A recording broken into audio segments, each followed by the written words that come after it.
Yeah, also a fan of the West Village, are we? Yeah, well, just New York in general. Yeah, New York this is in a New general. York podcast. That's right.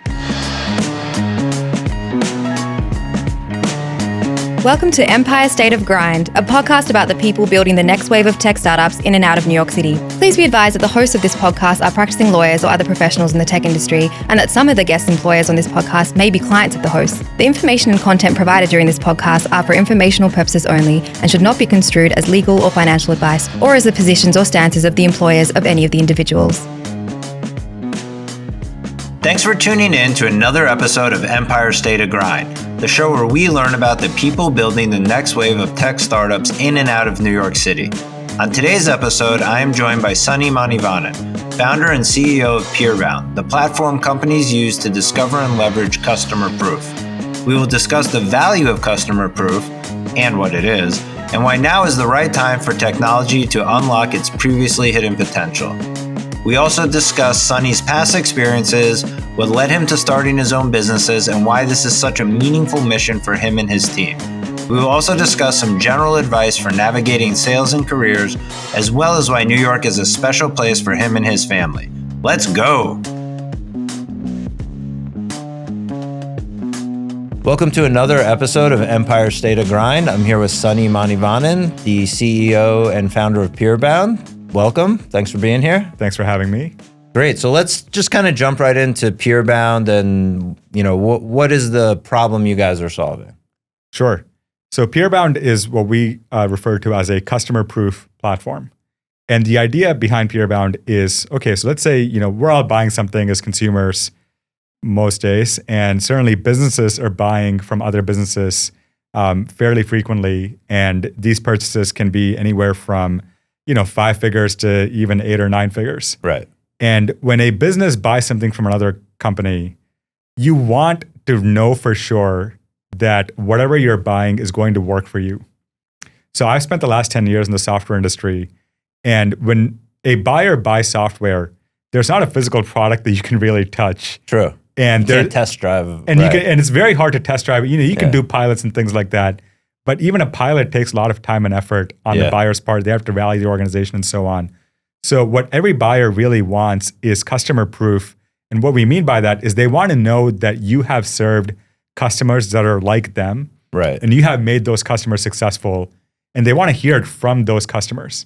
Right. So this is very similar to like behavioral psychology, social proof, right? Like that's exactly right. Everyone running down the street one way, you're going to run with them because you just assume they know what they're running from. That's even exactly if you right. Don't. Right. That's exactly right. And that actually is the reason behind the name Peerbound is, we are all bound by, the influence of our peers.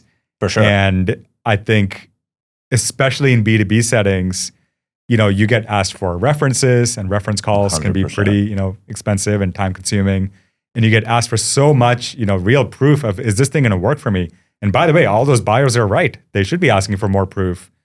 And that's the sort of demand side for customer proof, right? There's a clear there's a clear psychological element to it. Every sales rep wishes that they could have sort of the perfect customer proof for that prospective customer to say, hey, you are in the same industry, you're in the same region, you have the same use cases. Let me show you this customer that is doing all these amazing things, and they're just like you, and they're doing the things that you want to be doing. Right. I mean, that would be incredibly powerful to be able to make that match. Now, the challenge is twofold, right? Like, yes, you have the supply, but let's say you have 100 sales reps at your company, and each of those reps is working on 10 opportunities at any given time. Right. Well, now all of a sudden you've got 1,000 things that you need to match up against your customer base. And that's just purely on the demand side. There's a lot of demand, and it's pretty varied demand. They're all selling different types of deals in different regions, different use cases, and so on. Yeah, and I think just for the audience's sake, right? Like one interesting aspect with software is it's not just the business the customer is in, it's even what software are they using, right? Like what's their tech stack look like if they could use a similar solution or not. So I think, it can get quite complicated as to who actually makes a similar ICP or customer profile. Yeah. No, that's exactly right. And you're adding even more complexifiers in what you're talking about. It's not as obvious as, okay, you're McDonald's. Well, we serve Right. Burger King. Well, let's put your two together. Well, McDonald's may have a completely different set of architectural choices or demands than Burger King might have, right? Yeah, and I think so, maybe one of the benefits is that, right, like how likely is McDonald's going to say, yeah, tell Burger King how we're doing our stuff, right? Well, bingo. But if they're not in the same market, maybe you're a little more lenient on allowing a vendor I like to use my case study or whatever for someone else. No, it's exactly right. And now we've so far just talked about the demand side. Yeah. Now on the supply side, well, somebody's got to go out there and get these stories. Right. And that has been a really, really painful process, one that I've done myself, one that I've seen colleagues do on marketing teams. And one of the things that people don't, I think, often appreciate is that when you're in marketing, you're actually not talking to the customer every day, but you're asked to do so much with your customers. And so, we primarily serve product marketing teams, customer marketing teams. And what we work with them on is, okay, historically, you were going to ask your sort of customer-facing teams, who is the right customer that I should go after? I have a case study goal that I need to hit. Right. And we're turning that upside down. We're actually saying, hey, your customers are talking to your CSMs every single day. They're answering surveys. They are buying more from you. There's all these signals that are happening while you're sleeping that you've just completely not had any access to in a scalable way. Yeah. And so what Peerbound does on the demand side is we say, okay, well, let's integrate into all the solutions that you already use to, perhaps you're recording your CSM's calls with your customers. Well, they've already, everybody knows those calls are being recorded. And what we do is we say, okay, if a customer says something really, really powerful and positive, or maybe they're talking about why they chose you over your number one competitor, and that snippet Peerbound is pulling out and presenting to the marketer. And for a reasonable sized company, we're collecting dozens of these snippets every single hour. And so you're a marketer, you wake up the next day, all of a sudden, you not only have a list of potential companies that you can go after to say, hey, we'd love to get your story. Right. You also know why you're going after them because you already know what they're saying. And so getting their story is no longer this awkward, hey, we just got introduced by my CSM. I don't know you. I know your logo, but I know nothing about you. And, sure. I pray that when we do our interview, that you say something useful for us. No, I totally get it. I mean, it's funny. It's like I advise clients on my side when they're asking for logo use or whatever. I go, listen, if you want people to just agree to it, provide an example of exactly what you're going to do. They'll say yes. Yes. If it's very vague, they either might not trust you right away if you're a new vendor. And I think on your side, they feel like, are you asking me to make something up? Right. Right. Which is uncomfortable, especially when I'm representing my business or That's whatever. Right. And, historically, you get into an interview with your customer and you're trying to get a story. You have your own sort of positioning and messaging that you want to get across. Right. So you ask all these weird leading questions and the customer is kind of uncomfortable because you're putting them on the spot. And not many people are going to be like, oh yeah, this thing is, incredible. They're thinking about, like you said, representing their business.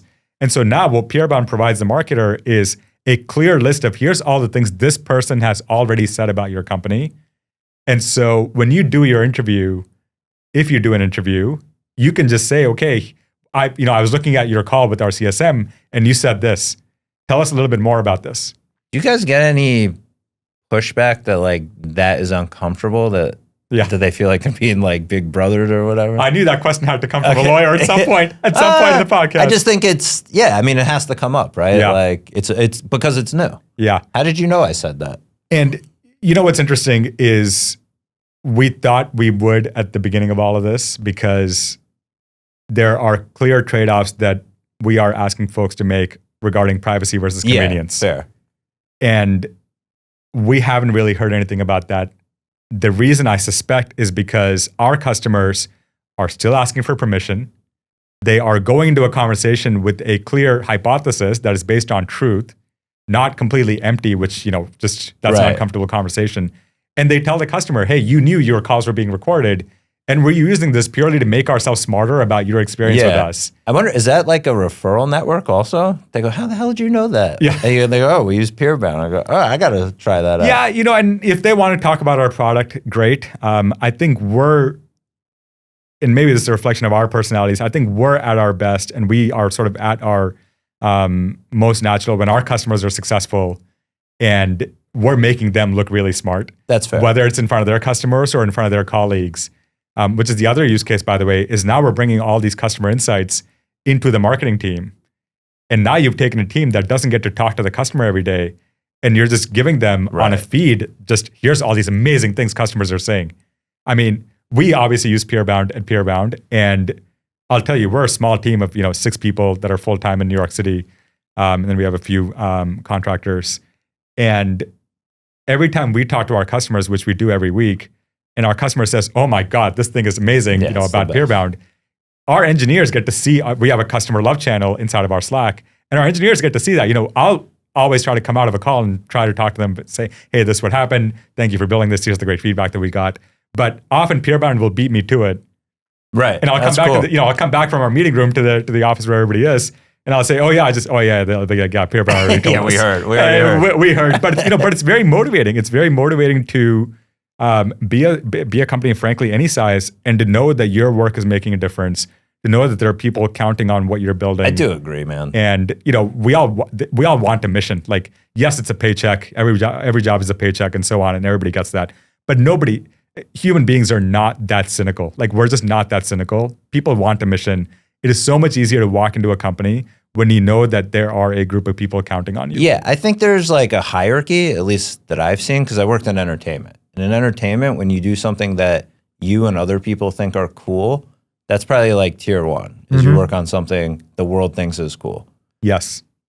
That's not most people. Below that, right below that is, I want what I'm doing to give value to others. That's right. Right? And like, when I was at Datadog, I felt that quickly. Yes. It's like, oh, our customers like rely on us. Yes.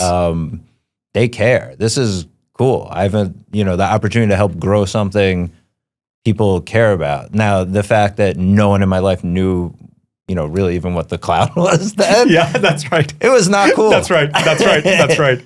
And actually, we had a recent episode where like one of the topics was enterprise software isn't cool, but it is valuable. And I do agree. It's like when you see you're providing something others value, it doesn't just make you feel good, but it inspires you to like keep going and building it versus totally. Is anyone using this new product or and I think that's a differentiator in business is do others find it valuable? Yes. Is like where you double down and dig in. Totally. That's really cool. You get to see that. And we are just starting out, and it is really fun to build for customers who have great products, and now they get to finally see what their customers love about their products, and we get to bring it to them at scale.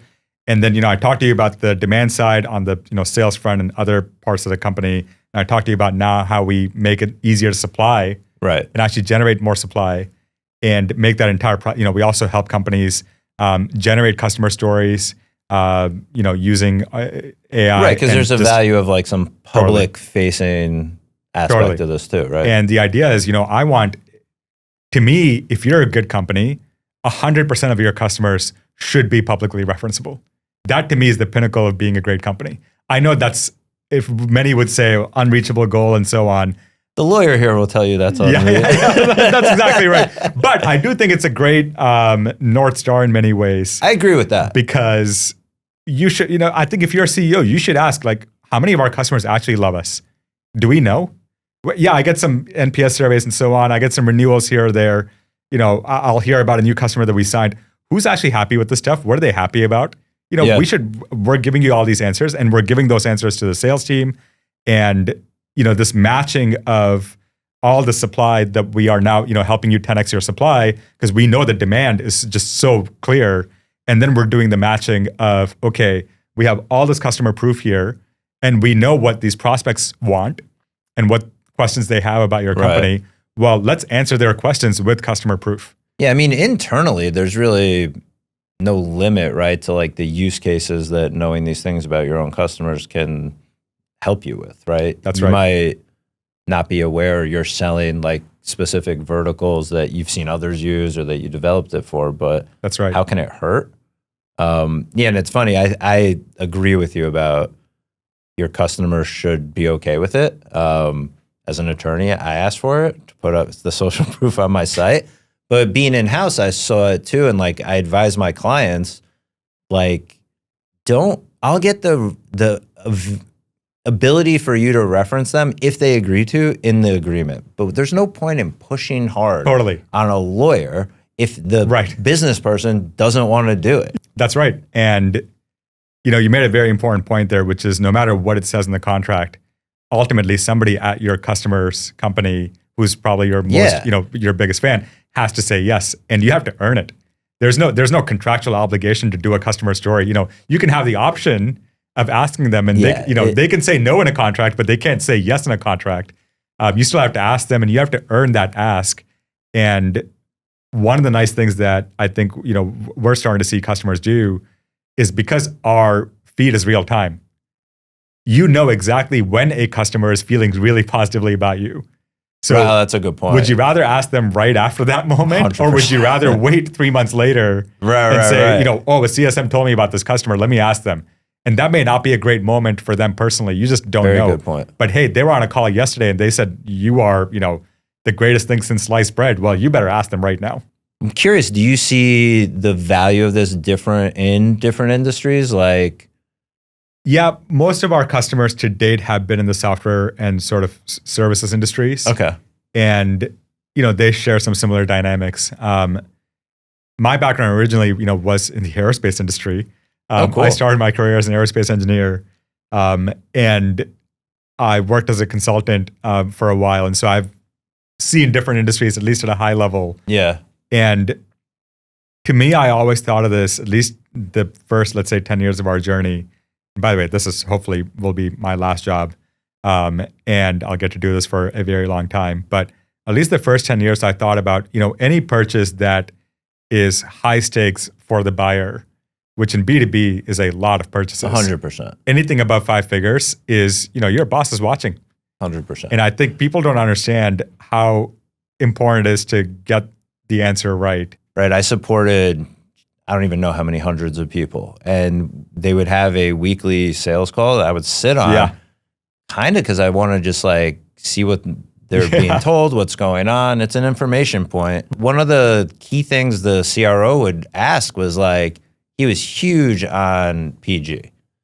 So he would ask like unique stories people are doing to get awesome calls and like it motivated people to think outside the box. And one thing I loved about Datadog is we were always trying new ways to get in front of potential customers. That's right. Yeah, the failure is just, you put a 0 against that failure and you move on. But a success, maybe you're putting a 10, maybe you're putting 100, it could be 1,000.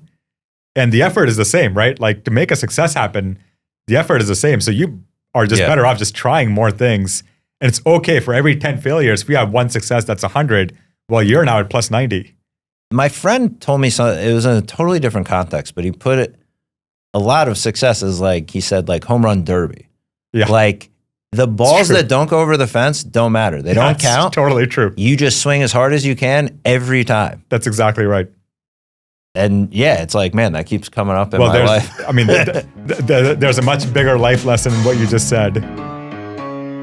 We're going to take a short break to hear from one of our sponsors, but when we come back, we'll learn about how Sunny's early career influenced his journey to becoming a founder and how his different roles throughout the years kept coming back to the same thing, the power of customer stories.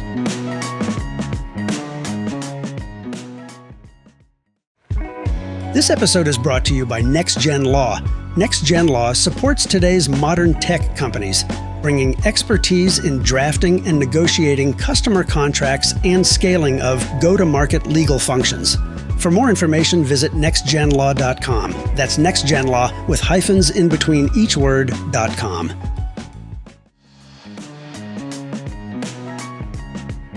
Talk about your background a little bit. Like, how did you come into seeing this problem that Peerbound's addressing? So, I think I've been in the software industry for the last now actually 12 years. And this is the second company that I'm founding. And the first company that I founded was called Zen Purchase. This was back in 2013. And the company was acquired. We sold it to Coupa Software in 2015. And Coupa was my first, they were about 400 employees at the time, still a private company.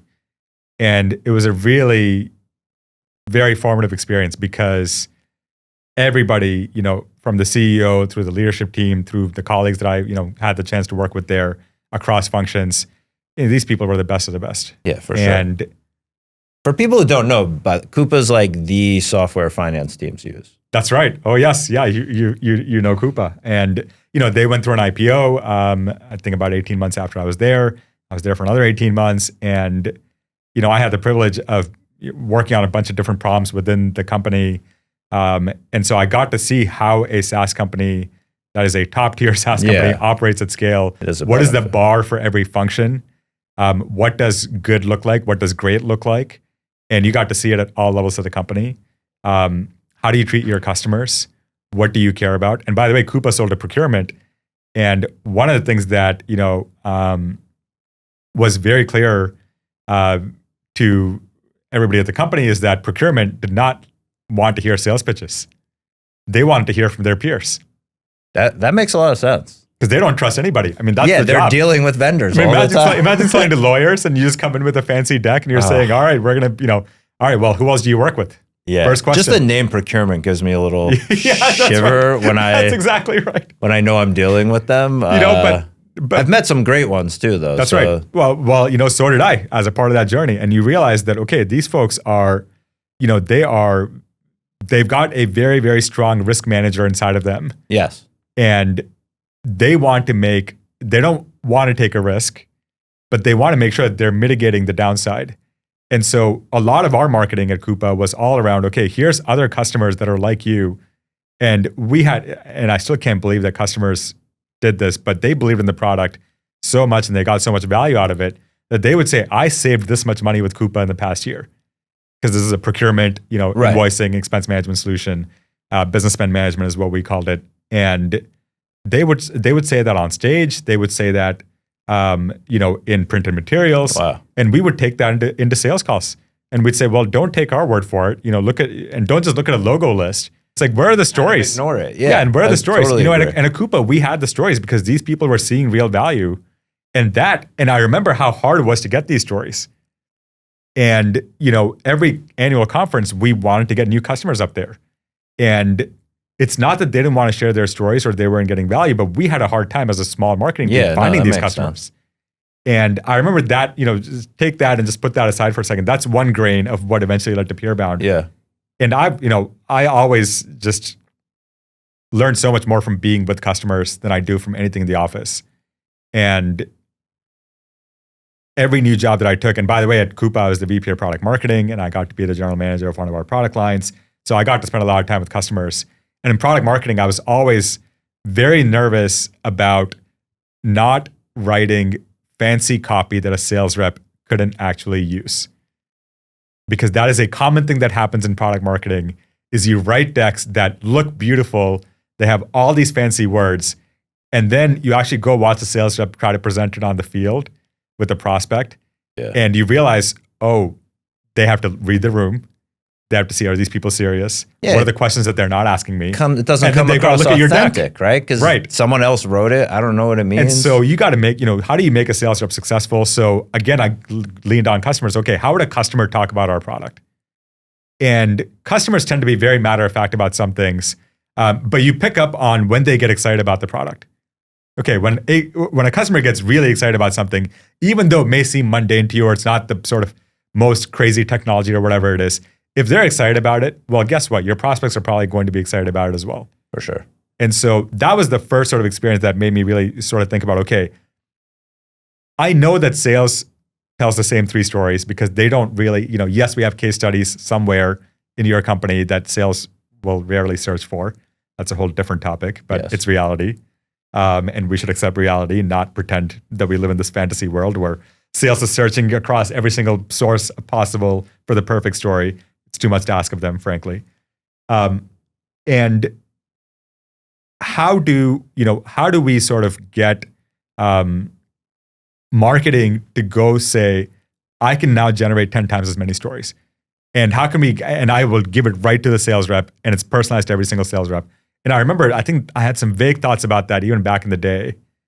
And I'm like, okay, if I had to hire an army to go do this, how many people would it take? And I remember thinking these thoughts, and I'm like, too expensive. Right. And then, fast forward, I moved to New York City with my wife and now our 2 sons in 2019, 6 months before COVID. And I joined Braze, very lucky to join Braze. And some of the brightest people, again, another big super company, A+ company. I remember them. They'll always stick in my head because their original name was Boy, right? And I thought that was the coolest name. Yeah, it turns out I'm dealing with software companies all day. They're like, right? They're that's right. dobetter.com. I was like, Boy's awesome. Yeah, that's right. And then they turned to Braze, which I thought was another cool name. It is a cool name. That's right. It's the process of joining 2 metals. Yeah. And so the idea was, hey, we're connecting your company's product to your customer. And, they are customer engagement software. So if you use any mobile apps or even, frankly, any sort of digital technology, like e-commerce companies or so on, all of the sort of engagement of you as a customer. So this could be, messages, push notifications, in-app messages, emails, SMS, all of that can be powered inside of Braze. And they are basically a control panel for marketers, B2C marketers. But, I didn't know anything about the space, but I remember a person that really helped me at the time was our VP of customer marketing. Yeah. And he was one of the early employees of the company. His name is Will. So I'll give my shout out to Will, I suppose. And unlimited shout outs. Yeah, unlimited. That's right. Sorry, I shouldn't ration myself. And I was the VP of product marketing coming into the company. I didn't know the space. I didn't know the product that well. And Will really was extremely helpful. He knew the customers. He would say, okay, here's what you can do. And so he really got me up to speed. And I'm like, man, this guy knows a lot. And, this function knew a lot because of Will. And I remember, again, in product marketing, the job there was help this function and this team achieve its potential. Yeah. And so we had the privilege of hiring some awesome people who are, now leaders in that team. It's such an important function. I found, especially if you're a technical company. So when I got to Datadog, there was, I think, one product marketer. I'll shout him out, Jared Blistein. Yeah, unlimited shout outs. Here we go. Well, no, he helped me tremendously early on because he gave me a demo of the product. And what he did that was really smart was not assume everyone here knows the technology space. Yes. Right. And he started the demo about what computers are. Yeah. And now what cloud is. Yes. And what problems it introduced and what efficiencies and where Datadog fits into solving those problems. Yeah, no, he's incredible and built a huge team. But what you see is you have to be able to connect with the client or the customer or the prospect or whatever with the story about why this matters. And there is that like layer, and it's called product marketing. There's people building the product and there's people marketing it. And they're probably from different backgrounds that don't have the same domain knowledges. And you're the interpreter, right? Totally. Super important role. And you're spot on. And doing a good job as a product marketer is, I think, not difficult, to be honest with you. There's enough people around you at the company that will help you. And and if you have a good product, it helps. You can write decent collateral and so on. But doing a great job as a product marketer, I think, is difficult. Because you have to know, it starts for me with knowing the customer really, really well. Yeah. And I know that's such it's such a common thing for people to say, what does that even mean anymore, right? I think you're right. But I'm like, I hate product marketing that talks at a level or 2 levels above where a customer would be. I'm like, it's too grandiose, which makes me question, do you actually know what this company does? Right. Because you're not helping me understand what this company does. And so again, I think when I joined Braze, my number one job is, okay, I'm going to go talk to, a dozen customers.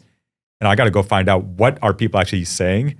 And so I make sure that I at least, I'm basically, this is before large language models, but I'm like, I'm going to just ingest all this data. Yeah. And what comes out of me is going to reflect the language in sort of, Gen Z parlance. It's going to, maybe it's not the millennial parlance, maybe the I word, don't even know the difference. Maybe the word vibe is not cool anymore, but the vibe of our customers has to be felt in our collateral was my mission.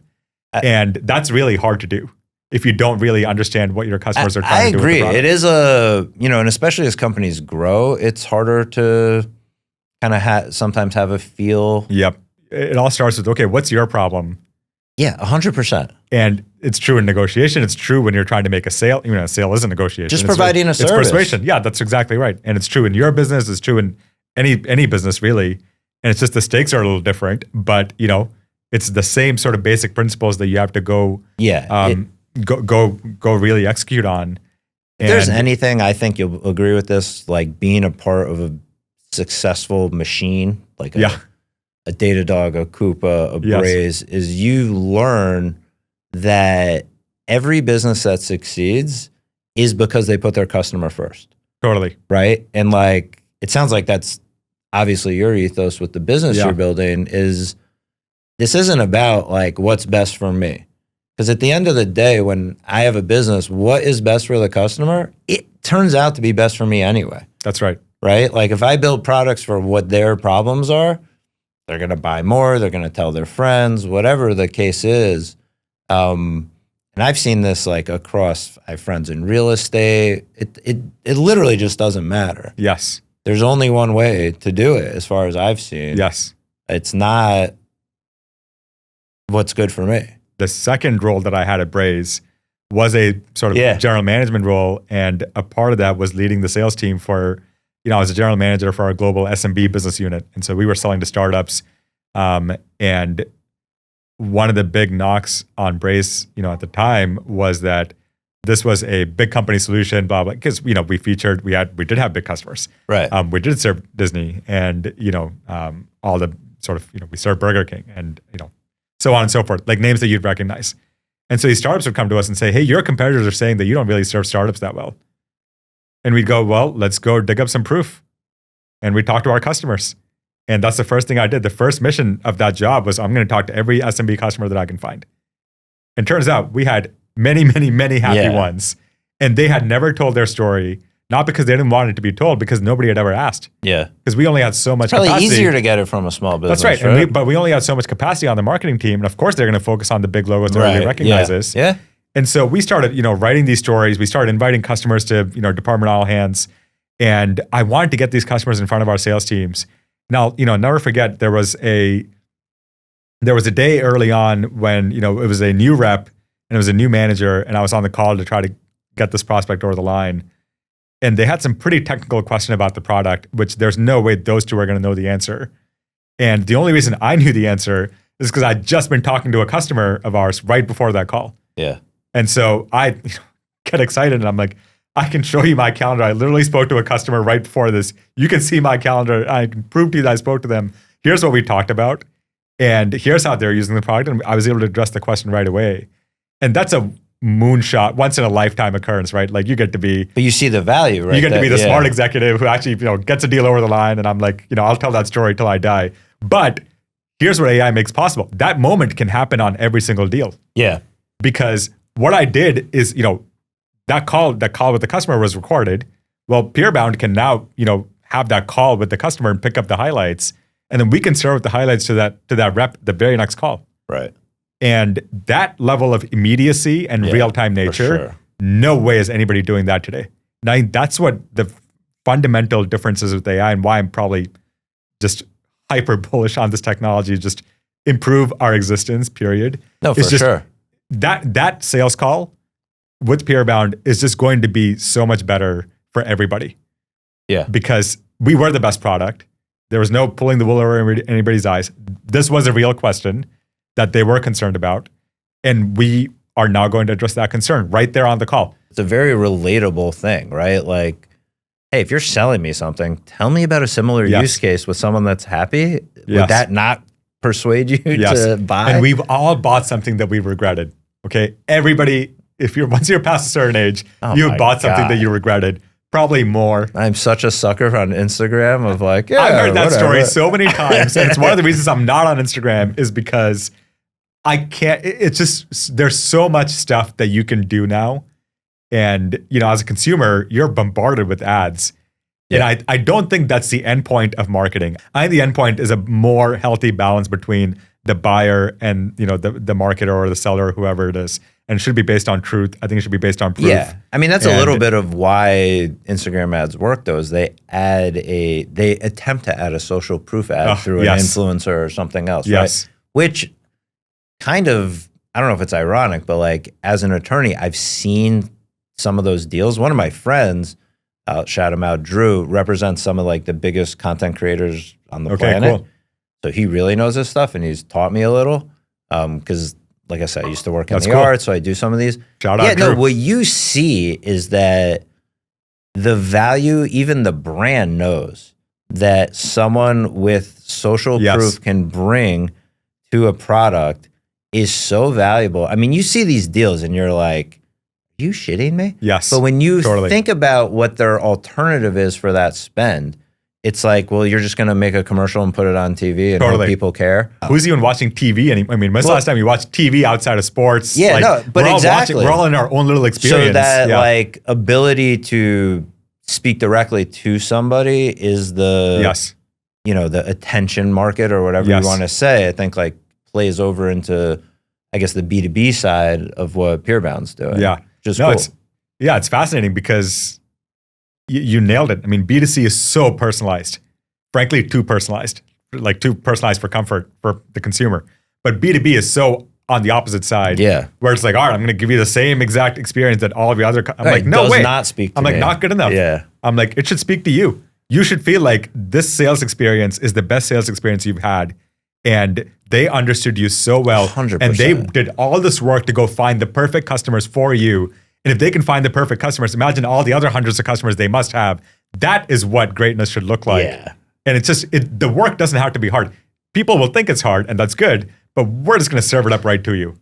I'm aware that on the other end of what I'm doing is another human making a decision. Yeah. And part of their motivation is going to be, do they feel good about this? Yes. You know what I mean? Totally. I think in business, and especially with lawyers, and I probably rolled my eyes if you're just listening, but I meant to for sure, is that they think that there's a deal to be won. Right. Do you know what I mean? Like it's a war, and if I give something up, I lose, and I have to win these things. But that's not really the case, right? Like we have a business, and the goal is to move the business forward in a safe, responsible manner. Totally. With the efficiency the business needs, right? And I know that the other person isn't going to sign a deal quickly anyway, for sure, if they feel shitty about it. So yeah, you give some things up. Hey, I don't really need this, or even maybe I need to give them something to feel good about here so that they'll get the deal done on their end. They'll tell their executive, yeah, I did it. I got us a good deal. That's right. And I think a lot of times, at least in my profession, that's missed a lot, is you run into people who are like bulldogs about something that doesn't matter. You're hurting your own business. Right. Like what is the big goal here? Focus on the goal. That's right. It can be very like ego driven. We're taking a short break, and when we come back, we'll learn more about Sunny's childhood, some tips we've learned along our journeys, and his favorite parts about this city his family calls home. Let's go.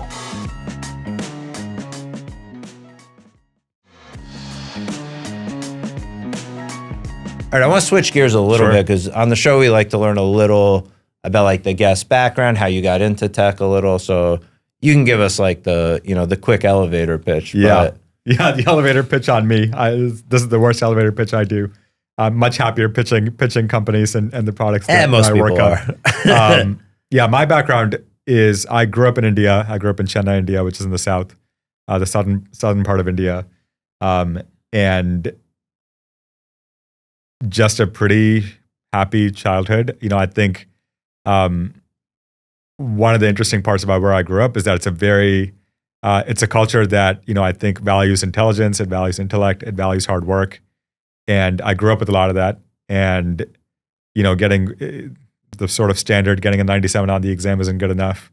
Heck, getting 100 on the exam wasn't good enough for my mom once because some other kid got 100 and he had better handwriting. It's a true story, by the way. Oh, man. And so I'm just, you know, this is a joke about my mom. She, you know, incredible parents. I was blessed with that. Yeah, it's funny. When you're a kid, you think that's like, you're like, oh my God. As an adult, you go, thank God they care so much. Every year that you age and you grow more into adulthood, you're just so much more thankful for everything that you had in your childhood. I thought my parents were tyrants when I was 17. Now I'm like, thank God. That's right. I will say, you know, my parents also gave me a lot of freedom. And I think, you know, school was hard and I think, you know, the standards were high. But I think I had a lot of freedom to go do what I wanted to do. They were never on me about homework or any of that stuff. Like as long as you had that taken care of. Yeah, and you know, the grades showed up. Cool. The grades showed up. I loved reading. And so I always loved math. I think math was just so natural, and it's now fun to watch our boys become little math nerds. They like doing little addition, they ask me for math questions and we'll do little addition things and now subtraction things, and that's fun to do with them. But, that's how I grew up. I grew up, liking school. My mom was, she stayed at home, and I just had the best of everything. And I think, it was me and my little brother, and I think we both feel like we had the best of everything. My mom is very detail oriented, I think even to this day. And I think a part of that is with the two of us still. Yeah. And my Did she have like an entrepreneurial spirit too, or that come later? There's so many books I've read about founders now. And I think had she been born in a different time in a different place, she would have absolutely ran the table. I know a lot of founders have entrepreneurial history in their family. I suppose I don't. But if you go a level deeper and you look at the characteristics, I think, we moved here to the US when I was 12. And I think throughout my life, I've had the blessing of parents who were parents first, and everything else in their life was second.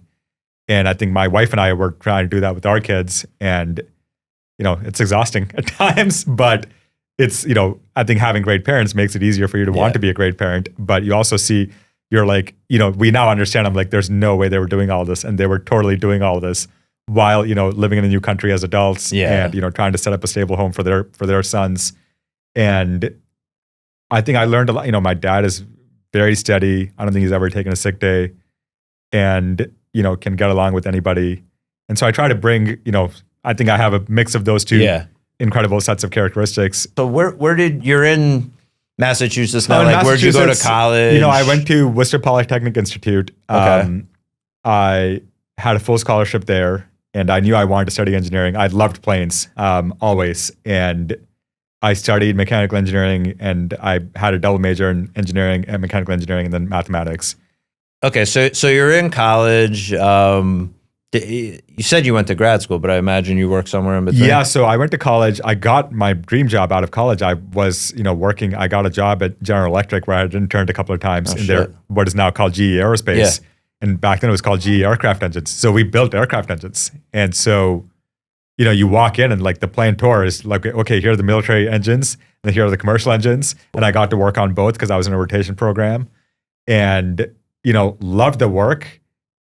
It just was not the right pace for me. Like, it was too slow. And no, I get it. The one part of this that totally makes sense is you're a founder of a tech startup. You're never going to be happy working at a company the size of GE. And I'm so happy now doing what I'm doing. And, the whole showing up at 9:30, leaving at 4:30, and then just doing that for 40 years was not going to be my life. And I think even in undergrad, I was involved in student government.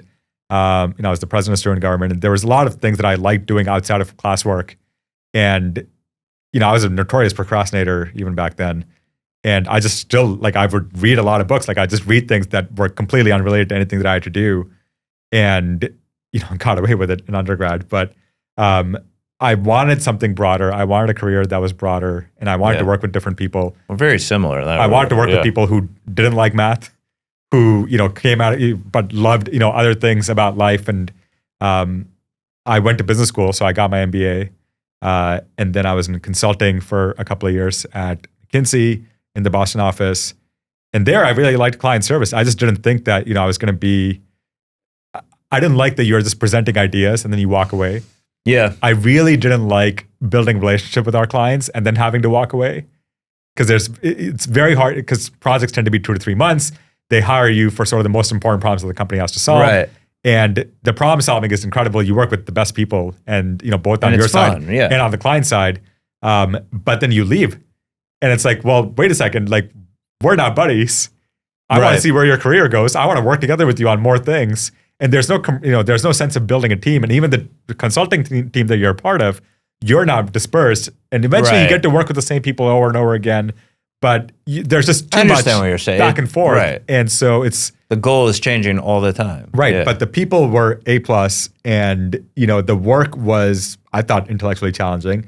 And everybody likes to trash consultants, and that's fashionable now, whatever. But a lot of great friends. I learned a lot. I can make a slide deck about anything. I can present you want to put a 50-page slide deck in front of me and not show me? I'll present it to you. Right. A lot of that came from, those couple of years that I spent, at that firm. And that's when I moved out to Silicon Valley from Boston. And, I think I had $20,000 in my bank account, but I was debt free because, again, undergrad was on a full ride. And I remember thinking, if I'm not going to do it now, I'm never going to do it. And that eventually is what led to Zen Purchase. And I just thought, okay, I miss building products, like real actual engineering. I want to build something for the long term. And I want to be in an industry where I can build long-term relationships with people and have those come back. And, you're not just starting from zero every single time. It's really adding up to me, to be honest. Yeah. It's like we've known each other a little bit, but what I'm seeing, and maybe it's because I recognize it like in myself too, is you care about like what you're doing, the impact it can have on other people. Totally. It's not just like, how does this impact me? Yeah. To be honest, that's the biggest thing I miss about working at a company. Yes. Is it's cool I'm not responsible for anyone else's success, but participating in it, and even like if you can coach someone or whatever, like that feeling is amazing. Yeah. So I do, and to be honest, that's like a part of what the podcast is hopefully fulfilling. Actually, I had this really cool experience the other day where a good friend of mine, she was in a role that was making her unhappy for a long time, and she's amazing. So you're kind of like, just leave. Right. Like, why don't you see this the way everyone else does? Right. And she told me she left her job. She quit. And I was like, that's fucking amazing. Like, amazing. And she was like, yeah, it was something either I said on here or someone else did, or that I reposted on like social media from it. And I was like, hell that's yeah. Like, incredible. that is the whole point of doing this. Yeah, that's incredible. And it was, the quote was, if you're not changing something, you're choosing it. Yeah, that's right. And it's like, that's what I was trying to point out to her. Right? It's like, I don't think those are my words because I would remember it. That's right. But those are great words. And one other thing you touched on that it reminded me of something was Olivier, one of the founders at Datadog, said something in a meeting one time about how he thought people left jobs too soon. This was, when you're talking about consulting, this reminded me of this. And he said it's really important to stick around long enough that you see the pain of the decisions you've made. Yeah. Right? Because like, we all want to think everything we've done works out great, but that's not true. And you tend to, it's a little, cliche, but you learn more from your mistakes. And like, if you don't stick around long enough to see the impact of the mistakes you've made, not because everyone makes them, it's not a big deal, but that's like where you learn from. And when you're talking about consulting, it's like, you give them something and then you move on. You don't actually see it play out. You've gotten paid. You're on it's hard to learn how effective you're actually being. Yeah, that's right. So getting back to your personal story a little bit. So how did you end up in New York?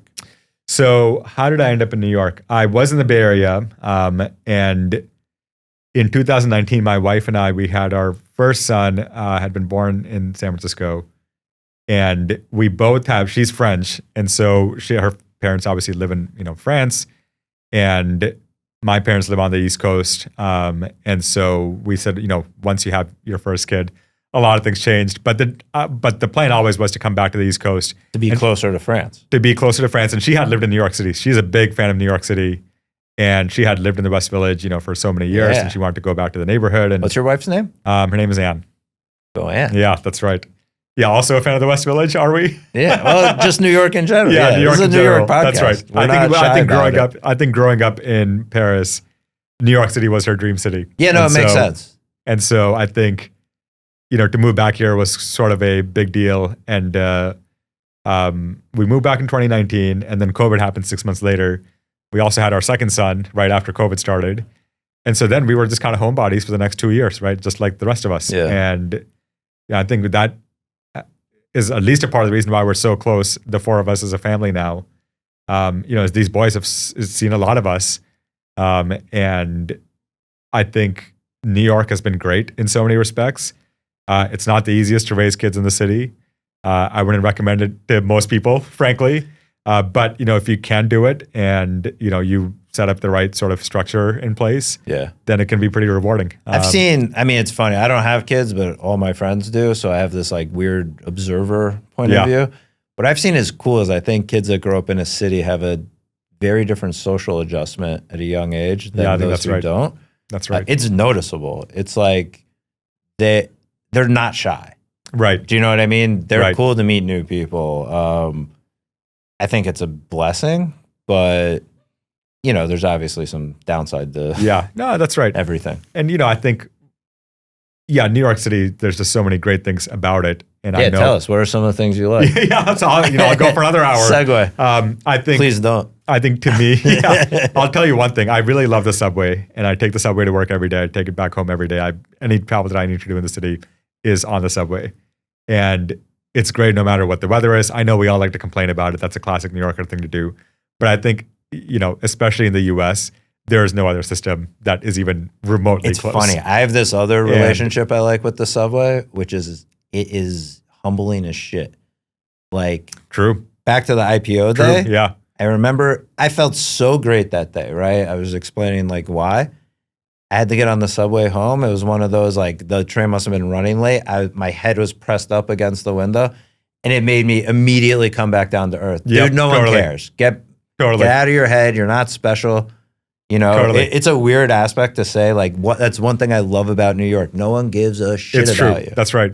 There's always somebody who's doing better. There's always someone who's doing worse. That's true in the world. And by the way, there's 8 million of us. But you're reminded of it, like, there's 8 million of us in the immediately. same, whatever, 4 square mile radius or whatever it is. And, I think you're right. That is a pretty special feature of the city, and everybody's got something going on. There is so much going on in the city. I think any day you could fill your day with events that are world class.